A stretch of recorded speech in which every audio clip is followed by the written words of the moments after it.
Have you ever noticed how the simplest tasks can sometimes reveal the most profound truths about our relationships?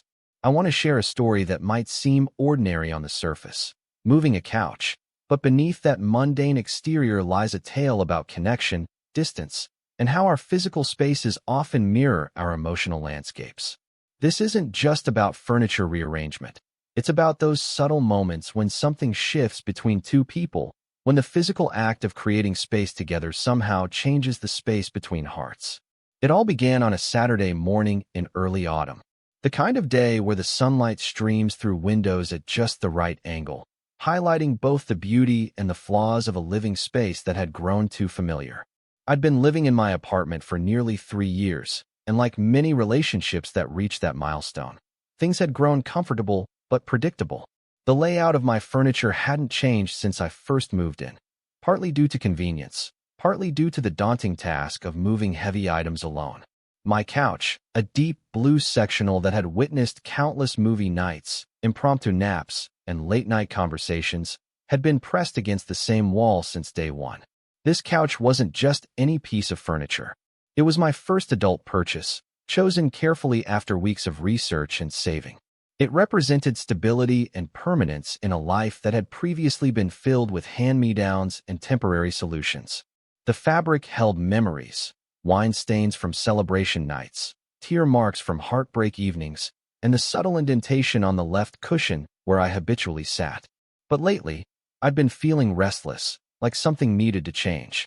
Sometimes a shift in your external environment can trigger a shift internally, and I was desperately seeking both. Let me tell you about the person who offered to help me move this couch, Alex. We had known each other for about 8 months, having met through mutual friends at a dinner party where we discovered a shared love for obscure documentaries and spicy food. Our relationship existed in that beautiful, undefined space, more than friends, but cautiously approaching something deeper. We'd spent countless evenings on that very couch, gradually sitting closer as the weeks passed, shoulders eventually touching, hands occasionally finding each other in the darkness of a film. The history of our evolving connection was literally imprinted in those cushions. When I mentioned wanting to rearrange my living room, Alex immediately offered to help. "Two people make light work," was the exact phrase, followed by that smile that always seemed to hide something more behind it. I felt a flutter of excitement that went beyond the prospect of new furniture placement. There's something intimate about inviting someone into the process of changing your space. It requires trust, communication, and a willingness to be vulnerable as you negotiate preferences and possibilities. I spent the night before cleaning obsessively, not just for appearances, but because I wanted the space to feel worthy of this shared experience.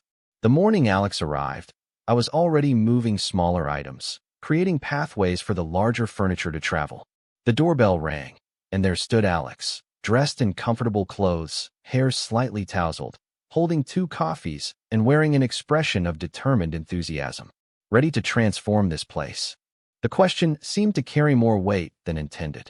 Was I ready for transformation? Not just of my living room, but of what might shift between us during this shared task. We began with the smaller pieces: coffee table, side tables, lamps, establishing a rhythm of collaboration. Our movements became synchronized as we worked, a physical conversation developing between us. What if we moved the bookshelf to that corner? Maybe the plants would get better light near the window? Each suggestion revealed something about our personalities. Alex focused on functionality, me more concerned with aesthetics. These small negotiations were like practice rounds for the main event, the couch. Now, let me explain why moving a couch together is different from moving other furniture. A couch requires genuine teamwork. You must move in unison, communicate clearly, and trust the other person to carry their share of the weight. There's no room for miscommunication or imbalance. When we finally approached the sectional, there was a moment of silent acknowledgement that this task would test our coordination in new ways. "On 3, Alex said, positioning at one end while I took the other. 1, 2, 3. The lift was awkward at first. The couch was heavier than either of us anticipated, and we struggled to find our balance. I could feel my grip slipping slightly, and anxiety rose in my chest. What if I dropped my end? What if this physical failure somehow reflected on my ability to support other aspects of our relationship? Let's put it down for a second, Alex suggested, noticing my struggle. No need to rush this. There was no judgment in the voice, just practical concern. We set the couch down and took a moment to reassess. Maybe if we remove the cushions first, it'll be lighter, I offered, grateful for the chance to adjust our approach. This small moment of accommodation, recognizing struggle and finding a solution together rather than pushing through, felt significant in ways I couldn't immediately articulate. With cushions removed and stacked nearby, the frame was indeed more manageable. We tried again, this time with better coordination. As we maneuvered through the living room, testing different positions, our communication became more efficient. A little to the left, watch the corner. Perfect, hold it there. Each successful movement built confidence between us. The physical labor created a different kind of intimacy, seeing each other's strength, adaptability, and patience under stress. We tried the couch against 3 different walls before Alex suggested something unexpected. What if we floated in the center, facing the window instead of the TV? It was a bold proposal that hadn't occurred to me, challenging my assumptions about how a living room should function. But then where would we watch movies? I asked, revealing my priorities. Alex smiled and said something that stuck with me. Maybe the room could serve multiple purposes, sometimes facing the world, sometimes facing each other. The philosophical undertone wasn't lost on me. We decided to try this unconventional arrangement, positioning the couch in the center of the room, creating a distinct separation between the living area and the dining space behind it. The moment we stepped back to observe our work, something felt different, not just about the room, but about us. We had created something new together, challenging conventional wisdom and finding a solution that somehow worked better than tradition. Let's test it, Alex suggested, and we began replacing the cushions on the frame. This simple act had its own rhythm, fluffing, positioning, adjusting. Our hands occasionally brushed against each other, creating small currents of electricity that neither of us acknowledged verbally. When all the cushions were in place, we stood before our creation like artists before a canvas, proud and slightly surprised by what we'd accomplished. The testing phase was perhaps the most revealing part of the entire experience. We sat down together on the newly positioned couch, our bodies finding their places on the familiar cushions that now existed in unfamiliar surroundings. The view was different. Instead of facing a blank wall with a television, we were looking out the window at tree branches dancing in the breeze, at clouds shifting shapes, at life happening beyond our controlled environment. This changes everything, I said quietly, aware of how the statement carried multiple meanings. Alex nodded, understanding the layers. That's the point of moving things, isn't it? To see what changes. The cushions beneath us shifted as we adjusted our positions, the foam and fabric responding to our weight, creating new impressions where there had previously been none. I noticed that we were sitting closer than necessary given the ample space available. Neither of us moved away. We sat in comfortable silence for a while, experiencing the room from this new perspective. The light hit differently here. Sounds traveled differently. Even the air seemed to circulate in new patterns around us. I never realized how much that wall was blocking, Alex observed. Sometimes we don't notice constraints until they're gone. Again, the comment seemed to extend beyond furniture arrangement. As we continued to test the couch, shifting positions, trying different corners and configurations of the sectional pieces, our conversation deepened. Something about the physical act of creation had opened emotional doorways. Alex began sharing childhood memories of rearranging bedroom furniture against parental wishes, small acts of rebellion and self-determination. I confessed my fear of change, how I'd kept the furniture in the same position partly out of comfort and partly out of uncertainty about what alternatives might reveal about me. The cushions continued to shift beneath us as our weight distributed and redistributed. Just as the foam was forming new impressions, I could feel our relationship molding into something different, not necessarily better or worse, just changed. The physical distance between us on the couch was minimal, our thighs occasionally touching, shoulders brushing. Yet I sensed another kind of distance emerging, the kind that comes with deeper knowledge of another person. When you begin to truly see someone, to understand their thoughts and motivations beyond surface interactions, a certain type of distance actually forms. It's the distance of respect, of recognizing separateness even within connection. As Alex spoke about future plans and aspirations, I realized how much individual life existed beyond our shared experiences. The couch had created a space where we could be together while acknowledging the fullness of our separate existences. The new arrangement had literally changed the traffic patterns of the room. Where before there had been a clear, direct path from the entrance to the kitchen, now one had to navigate around the couch. This physical rerouting seemed symbolic of how relationships alter our life trajectories, not blocking our paths, but requiring more intentional navigation. I like that it's not all just convenient now, Alex remarked. Sometimes the best things require a little extra effort to reach. As afternoon stretched into evening, we ordered takeout and ate on our newly positioned couch, watching the sunset through the window instead of a screen. The food tasted different somehow, perhaps because our focus was on the actual experience rather than whatever entertainment might have been distracting us. We talked about how physical spaces influence human behavior, how something as simple as the direction a couch faces can determine what we value and observe.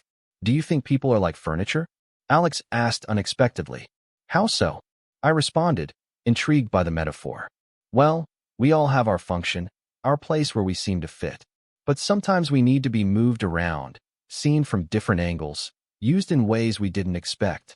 The philosophical turn in conversation felt natural in our transformed space. The distance between us, both physical and emotional, seemed to fluctuate with each exchange, sometimes collapsing into intimacy, sometimes expanding into respectful observation. As night fell and the room darkened, neither of us moved to turn on lights immediately. There was something compelling about sitting in the gradually deepening shadows, watching the room transform yet again through the simple progression of time.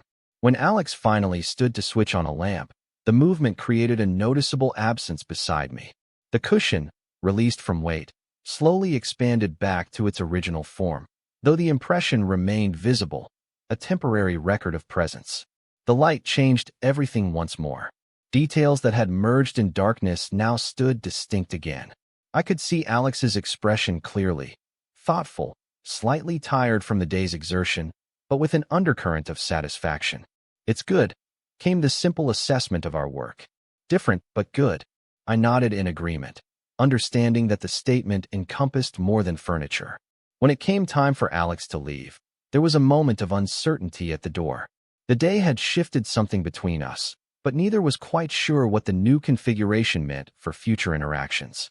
The goodbye hug lasted slightly longer than usual, both of us perhaps trying to determine if the distance that had emerged was bringing us closer or creating necessary space.